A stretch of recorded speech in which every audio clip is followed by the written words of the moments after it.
રાતોરાત કરોડપતિ થઈ જવાની લાઈનમાં કેટલાક લોકો અવનવા હથકંડા અપનાવતા હોય છે. આવો જે કિસ્સો કે જે સ્કીમના નામે ચલાવવામાં આવ્યો એ રાજકોટ જિલ્લાના વીરપુર ગામે થયો.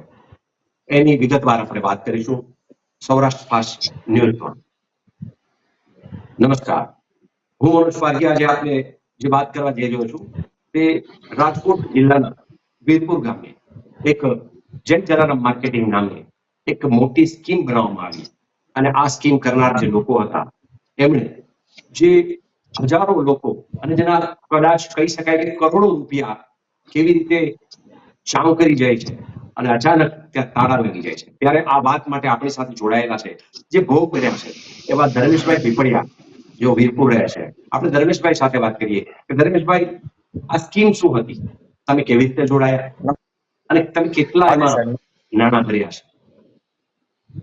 આ સ્કીમ કઈક 40 મહિનાનો છે. મહિને 1000 રૂપિયા ઉઘરાવતા એ લોકો. 1000 ને 1500 ની સ્કીમ હતી અને 48 મહિના 1000 રૂપિયા લઈ ગયા અને છેલ્લા 2 મહિના બાકી હતા ત્યારે એ લોકો તાળા બંધ કરીને ઉઠામણા કરીને વહી ગયા. અને આવી જ રીતના ગામ હાલો સાહેબ, હાલો, ગ્રામ્ય વિસ્તારની ગામમાં મારા ફ્રેન્ડ છે, સંબંધી 25 લાખ રૂપિયા નાના 25 લાખ રૂપિયા જેવું એ લોકો વહી ગયા છે. એટલે નાના ખેડૂતો છે, નાના વર્ગો છે, બધા એ સ્કીમના ઘણા લોભામણી સ્કીમમાં લાભ લીધેલો હતો. પણ છેલ્લા 2 મહિના બાકી હતા અને એ લોકો વહી ગયા. અને આ લોકો બધા ઉપર કાયદેસર કાર્યવાહી કરવી જોઈએ અને એની જે કઈ મિલકત હોય એ જપ્ત કરવી જોઈએ. કેમ કે આમાં નાના વર્ગના માધ્યમ વર્ગ દ્વારા બહુ જ્યાદા આ સ્કીમનો લાભ લીધેલો હતો અને ગ્રામ્ય વિસ્તારના જાજા હતા. ખેડૂત છે, નાના મજૂરો છે. 2 મહિના બાકી હતા એ લોકો સ્કીમ ઉઠામણા કરીને વહી ગયા. એટલે ઘણા લાખો રૂપિયાનું આ લોકોએ કૌભાંડ કરેલું છે. ધર્મેશભાઈ, એટલે આમાં હાજી સાહેબ, જે સ્કીમ બનાવી, આ લોકોએ જે સ્કીમ શરૂ કરી એની અંદર તમે કેવી રીતે હપ્તો કેવી રીતે આવતો હતો? જેમ કે મહિને હપ્તો હતો કે કેમ? અને તમે ત્યાં સ્થળ ઉપર એટલે કે એમની ઓફિસ હતી ત્યાં પૈસા આપવા જતા હતા કે એમના કોઈ માણસો દ્વારા? મારા નવા ગામ એસએમડી છે ને, એના એજન્ટ હતા. એટલે એજન્ટ દ્વારા અમારે અહીંયા આપતા હું આપી આવતો. નવા ગામમાં મારા અંદાજે ઓછામાં ઓછા જાજા એ લોકોને ટિકિટ અહીંયા હતી અને મધ્યમ વર્ગની બધા નાના વર્ગો માટે. એટલે 1000 વાળી હતી અને 1500 વાળી હતી. મહિને 1000 1500 ઉઘરાવતા. અને છેલ્લા લાસ્ટમાં 2 હપ્તા બાકી હતા ને એ લોકો સ્કીમ બંધ કરી. જ્યારે એ લોકોને પૈસા દેવાના થયા ત્યારે એ લોકો સ્કીમ બંધ કરી. અને આવી 2 થી 3 સ્કીમો હતી એ લોકોની. તમને જેમ કે તમે રેગ્યુલર હપ્તા ભરતા હતા, તમને ખરેખર ખબર ક્યારે પડી? એમની ઓફિસ તો તમારા વીરપુરની અંદર જ આવેલી છે, પણ અચાનક તમને કેમ ખબર પડી? મારા એજન્ટ દ્વારા, નવા ગામના જે એજન્ટ છે એમને મેં કીધું કે હવે આપણા પૈસા 2 મહિના પૂરા થઈ જાય, બધા જોઈ છે. તો એમને મને કીધું કે એ લોકો તો ઉઠામણા કરીને વહી ગયા અને અમારા એ કે પૈસા બધા ના ગયા. એટલે નાના વર્ગોના જાજા વાગે પૈસા ગયા છે અને એ બધા ખેડૂત વર્ગ હતા. તો આ એજન્ટો છે એમને ખબર પડી ગઈ, જેમ વાત આપે કરી કે એજન્ટ એવી વાત કરી કે આ તો ઉઠામણું કરીને ચાલ્યા ગયા, તો એજન્ટોએ કેમ કોઈ ગ્રાહકોને વાત ન કરી કે એજન્ટો એમની સાથે કઈ મળેલા તો નથી? એવું તો નથી.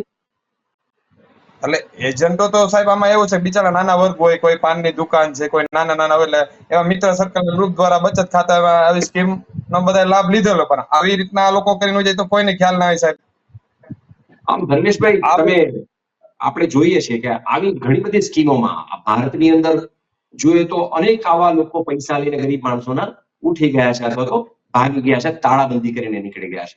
તો તમારા જેવા ભણેલા ગણેલા માણસ આમાં કેવી રીતે જોડાઈ ગયા? તમને શું એવું લાગ્યું? કેવી વાત કરી? તમને વિશ્વાસમાં આ લોકોએ કેવી રીતે લીધા? વિશ્વાસમાં તો એ હતું કે 40 હપ્તા 1000 એટલે આપણે એમ થાય બચત ખાતું 1000 રૂપિયા થાય કે એક પૈસા આવશે તો આપણે કઈ નાનું મોટું કામ કઈક વસ્તુ લેવું હોય તો લઈ શકીએ અને કઈ ભણતરમાં છોકરાનો ઉપયોગ કરવા હોય તો કરી શકીએ. એ રીતે આપણે 1000 બચત ખાતે આપણે 1000 ભરતા આપણે સાહેબ. અચ્છા, એવું ખરું કે જે આ સ્કીમ કરનારા છે એ તમારા વીરપુરના જ છે અથવા તો બહારથી આવેલા લોકો છે? ના, વીરપુરના છે અને અમુક કઈક રાજકોટના છે. એમાં 3 વ્યક્તિ છે. અનિલ અનિલ છે, અનિલ ભાટિયા, લાલભાઈ મેવાડા અને ભૂપતભાઈ પાંભવા, આ 3 વ્યક્તિ દ્વારા સ્કીમ ચલાવવામાં આવતી હતી સાહેબ. એટલે તમારા ગામના છે એટલે તમને વધુ વિશ્વાસ બેઠો કે આપણા ગામના છે એ થોડું ખોટું કરે, એવું ને? હા, હાજી સાહેબ. એટલે આપણે એવી પહેલા 2-4 સ્કીમો એ લોકોએ પૂરી કરી, પણ છેલ્લી સ્કીમમાં મોટી કરીને સ્કીમમાં ઉઠામણા કર્યા સાહેબ.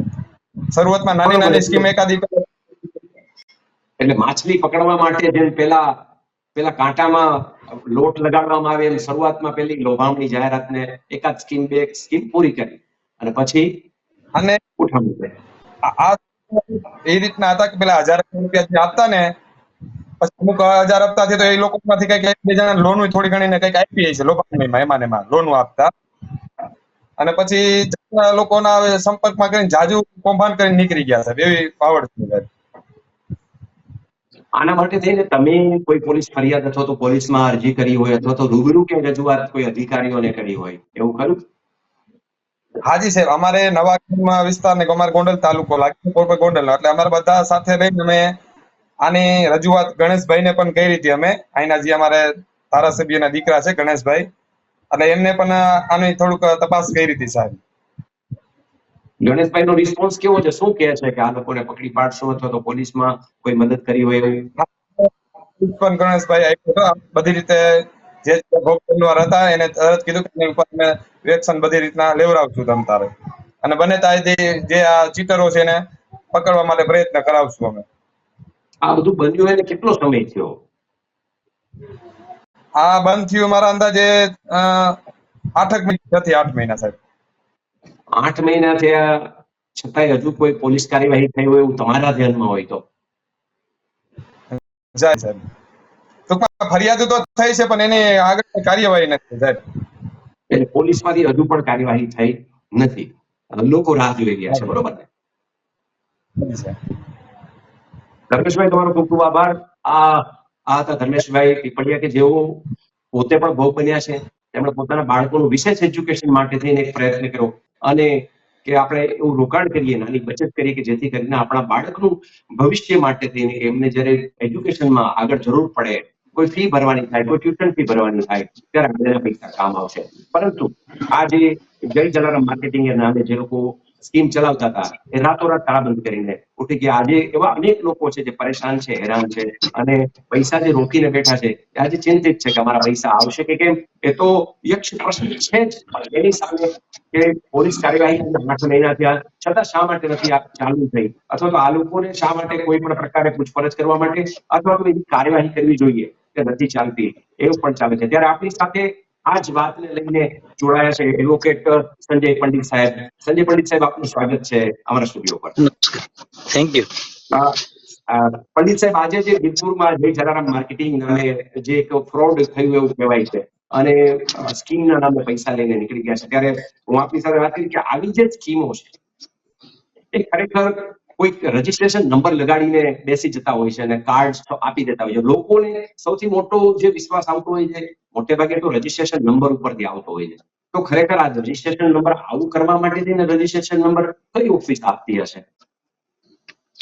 એકચ્યુઅલી આવી જે કંઈ પણ સ્કીમો ચલાવવામાં આવે છે એ ટોટલી ઇલીગલ છે અને આ બાબતનું કોઈ રજીસ્ટ્રેશન કે કોઈ પ્રકારનું લાયસન્સ છે એ ગવર્મેન્ટમાંથી ઇસ્યુ થતું એવું મારા ધ્યાને નથી. અને આ લોકો જે રજીસ્ટ્રેશન નંબર લખતા હોય છે એ કોઈ પણ સહકારી મંડળી રજીસ્ટર કરાવી હોય એનો એ નંબર લખતા હોય છે. તો સહકારી મંડળીમાં આવી ઇનામી સ્કીમો ચલાવવાની કોઈ મંજૂરી હોતી નથી. પહેલી વસ્તુ, સહકારી મંડળીમાં બહુ તો નાની બચત યોજનાઓ કે જે ડેઈલી બચત યોજના હોય છે કે રોજના 100-200 રૂપિયા 50 રૂપિયા જે લોકો જમા કરાવતા હોય અને એના એજન્ટો છે એ ઉઘરાવતા હોય છે, જે ડેઈલી બચતના સ્વરૂપે હોય છે, મંથલી નથી હોતું. આ જયારે સ્કીમો ચલાવવામાં આવે છે એ મંથલી હોય છે અને સહકારી મંડળી છે એનું તો અવારનવાર જેને કહેવાય કે વર્ષમાં 1 થી વધુ વખત સરકારી ઓડિટરો દ્વારા ઓડિટ પણ થતું હોય છે.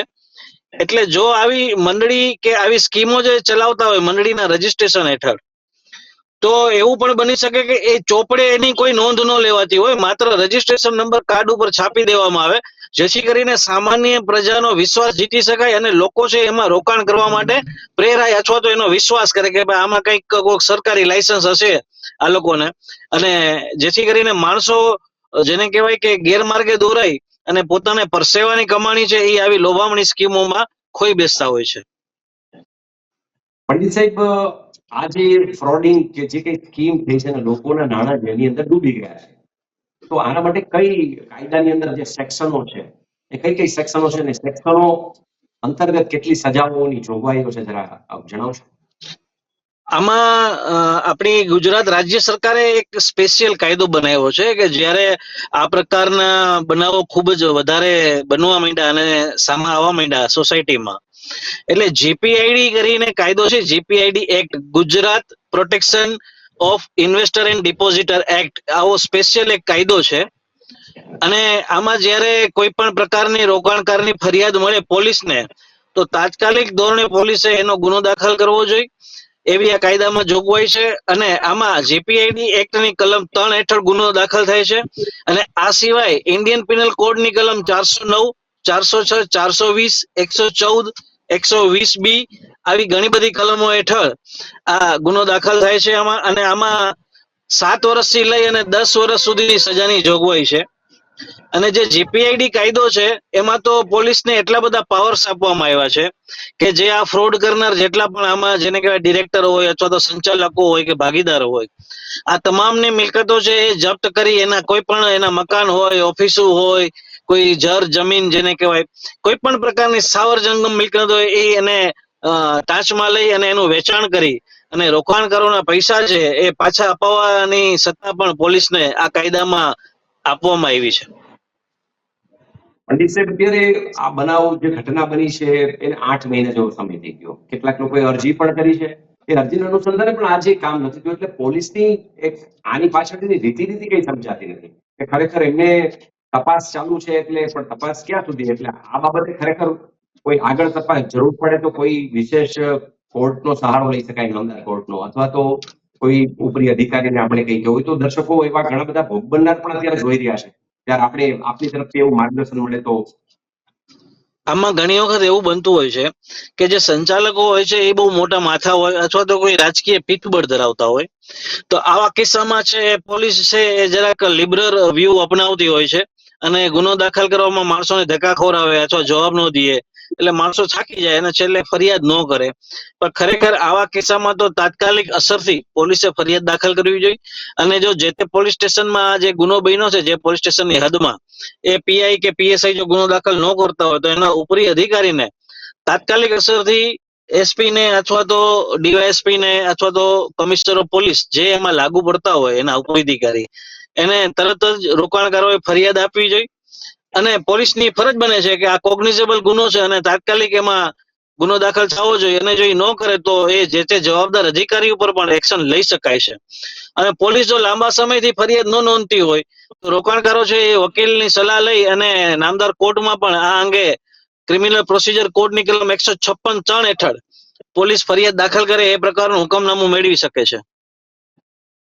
પંડિત સાહેબ, આજે વીરપુરની અંદર એક માર્કેટિંગના નામે આજે કઈ સ્કીમ ચાલતી હતી, તો એ એક સહકારી જે એક કોઈ મંડળી છે એની ઓફિસમાં જ ચાલતી હતી. તો ખરેખર લોકોને વધુ વિશ્વાસ બેસે કે ભાઈ સહકારી મંડળીના લોકો છે અને સરકારી ક્ષેત્ર છે એ તો બધે ચાલે છે, એમાં તો ખોટું ન થાય.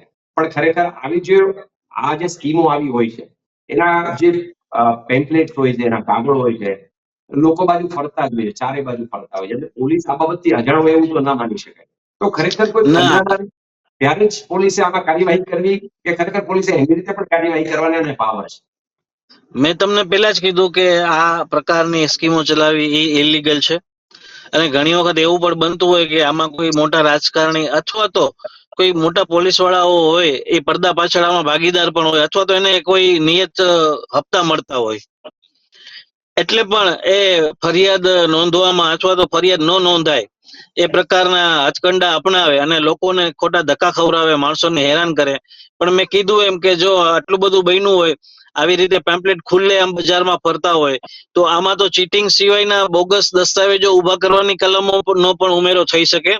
આઈપીસી 465, 467, 471 કે જેમાં તમે કોઈ પણ એવો દસ્તાવેજ બનાવો છો કે જેનાથી તમને મોનિટરી ફાયદો થાય, જેને કહેવાય કે પૈસાનો લાભ મેળવવા માટે થઈને તમે એવા દસ્તાવેજો પહોંચો એવા કાર્ડ બનાવ્યા હોય તો આઈપીસી 467 નો પણ આમાં ગુનો બને છે, જેમાં તો આજીવન કેદ સુધીની સજાની જોગવાઈનો ગુનો છે. અને આ બહુ ગંભીર પ્રકારની બાબત કહેવાય. અને જો તાત્કાલિક અસરથી આમાં ગુનો નોંધવામાં ન આવે તો એવું પણ બની શકે કે જે આ સંચાલકો છે એ ગામ મૂકીને વયા જાય, અથવા તો જે કૌભાંડની રકમ છે એ બેનામી સંપત્તિઓ બીજાના નામે ખરીદી અને સગે વગે કરી નાખે, અને પછી જયારે એની અટક થાય ત્યારે એની પાસેથી કોઈ પણ પ્રકારની રિકવરી થઈ ના શકે અને લોકોના નાણાં ડૂબે એવી શક્યતા પણ નકારી શકાય નહીં.